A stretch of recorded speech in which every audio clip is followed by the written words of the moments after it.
If you want a luxury car in the form of a truck, try this. A 2023 GM truck that has tons of luxury features inside that you would not expect from a General Motors truck. First luxury feature you wouldn't expect from a General Motors truck are full LED headlights, turn signals, LED fog lights, and front camera washer. Next up, you gotta have mirror spotlights in a truck, man. Like, come on. Luxury features continue on from here. Next up, we are gonna move underneath the hood, and you have three engine options. You have this, which is a 5.3 liter naturally aspirated V8, puts out 355 horsepower, pretty good numbers. Then you have a 6.2 liter V8, which puts out 420 horsepower, which is also pretty good. Then you have a new engine option, which is a 3 liter turbo diesel inline 6, which is a Duramax, that puts out 305 horsepower and 475 pound-feet of torque, which are really good numbers. Let's take a listen to this 5.3 liter V and see how it sounds.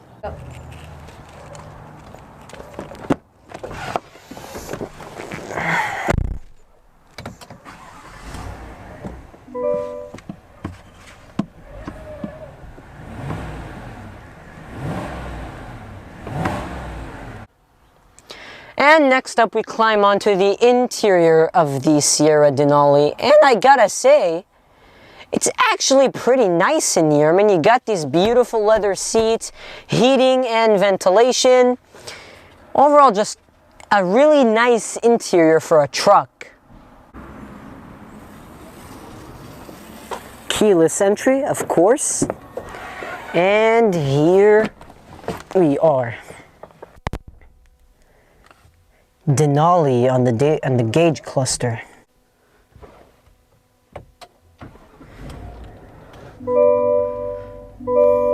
You can see right here we have a 12.3 inch digital gauge cluster and this massive 13.4 inch digital screen. You can see here we have some nice luxury features too that you wouldn't expect to find in any other truck. For example, we have heated and ventilated seats. That's actually pretty standard, but what's not standard is instead of having your back and bottom heated, you can just press this and only the seat heaters in the backrest will only turn on. And that brings us on to the infotainment system, which is General Motors' newer infotainment system. Pretty responsive to the touch, pretty nice. And we get I don't have to shift to the reverse, I can just access it here while I am in park.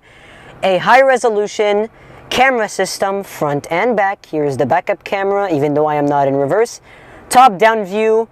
You can see just the rear end view, tire views, everything you imagine. And as I told you, front camera washer. And then that brings me on to my favorite angle of cameras in here. And that would be the bed camera, which is absolutely nice. You have an entire view of the bed. You can check on what stuff you put in, make sure they don't fly out, and we'll get to the tailgate in a minute. Yes, it is a multi-flex tailgate, but we'll get to that in a minute. And then I have to move on to the shifter, which is the strangest shifters of all time. You can see this has a gear selector right here in the middle. That is new for 2022 actually. This is a 2023. So you have no column shifter here. So the windshield wiper controls are integrated on the turn signal stock. So this is the operation. You always obviously have to put your foot down. You press the side button and push up for reverse. You push up halfway for neutral. You press down for drive. Another one for the low mode or the gear shifting mode. And you press this button for park. And we have some nice features here. You can see the steering wheel here. Heated steering wheel, obviously. Some beautiful silver trim on the steering wheel, Denali on the steering wheel. And this has nice features like adaptive cruise control, forward collision alert, and paddle shifters. And this also has lane keep assist, parking sensors, auto start stop, and a release for the tailgate. Something that is uncommon for a truck, actually, I think only the Toyota Tundras have it, is an electronic parking brake. How nice is that? You won't find an electronic parking brake in your Dodge 1500. We also get a sunroof, and that is gonna bring me to my drawback here, is that there is no panoramic sunroof whatsoever. It would be nice to have a panoramic sunroof. Ford has a panoramic sunroof on their trucks. Toyota Tundra has it, except this, honestly. I don't know why they don't have it. It's just really easy to stick it on there. And there is a fake sunroof out there. They should just stick another glass roof in the back, man. Just, you know, at $79,000, this has to be standard on there. We also get a massive grille for the Bose premium sound system, and we have to move on to the back seats. Before I move on to the back seats, one kind of interesting drawback here is that you can roll down the two front windows automatically, one touch up, down, except for the back windows, you have one touch down, not up. You know, it has to be on there, man. Like, so convenient to have it for the rear ones. You know, at $79,000, you have to have that. Now we climb into the back seats of this Sierra Denali, where I have to say, it is huge, and I mean it. I have tons of leg room. This is where I would normally sit, so no confusion here. Overall, this is the real benefit of trucks, man, especially the crew cabs. Look, you can fit 3 across, 3 full-size adults. And the back seat is also pretty nice. You have heated rear seats, climate vents, a Type C port, and a Type A. Though I gotta say, these climate vents are kind of small, and no ventilated seats. I know the Dodge Ram offers that, Ford doesn't, Toyota Tundra offers that, but this doesn't. So it would be a nice touch to have ventilated seats, hopefully in 2025. And once again, you have that regular sunroof in the front and no sunroof in the back. It would just be nice. But I gotta say, there's more headroom in the back than there is in the front, thanks to how far this goes up. And we also get some seat back pockets, which are actually pretty nice. We have cup holders here. We have the center armrest that deploys down with 2 cup holders, a slot in the middle, and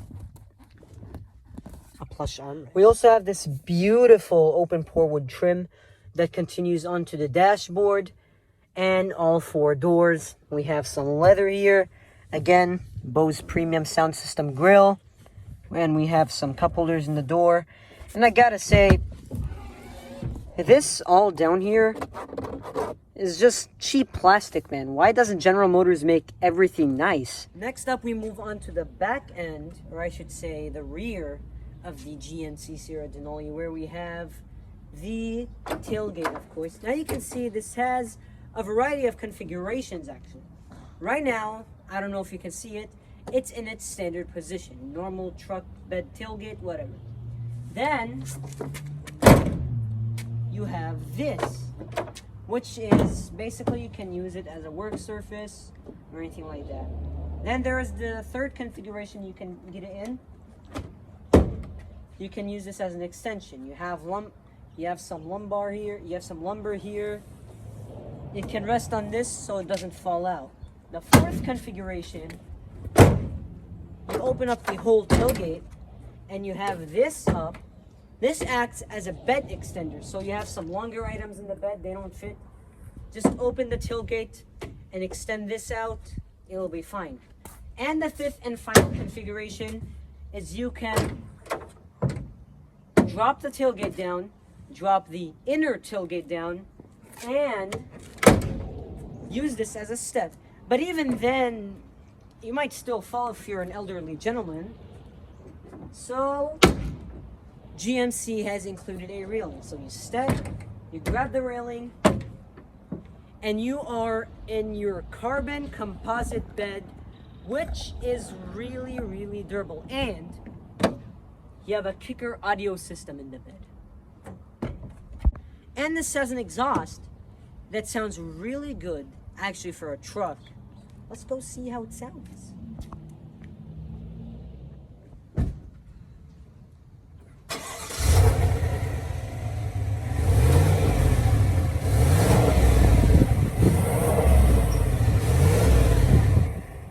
Now there are pros and cons of this vehicle. Let's start with the pros. First of all, it has a V8 and an option for a turbo diesel, which is pretty nice. Second, it has a really nice interior for a pickup truck with heated and ventilated seats, a 360 camera, and all the luxury features you'd expect. Honestly, not bad. Third, and this is this multi-flex tailgate that I'm using as a bench, excuse me.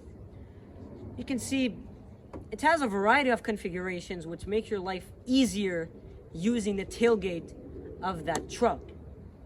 And then we get to the cons of this thing, and it will be mainly the... Oh, sorry. One more pro, and that would be the fuel economy. For a V8, for a big V8, it is actually not bad at all. You get 16 city, 20 highway, which are really good numbers for a pickup truck. And then we get to the cons, mainly the interior quality, which is nice, but I am gonna say General Motors did not do a good job. First of all, there is a lot of cheap plastic on the steering column, on the steering wheel, on the door panels. Overall, it just feels unfinished.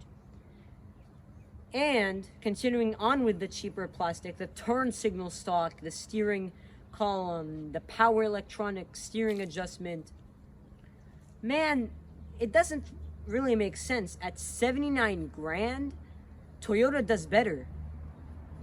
Sorry, no mean to offend anyone, but you know, it's the reality, man. General Motors has to do better with their material use. I hope so next year. So overall, that's the end of the video. Hope you guys like this video. Subscribe for more content.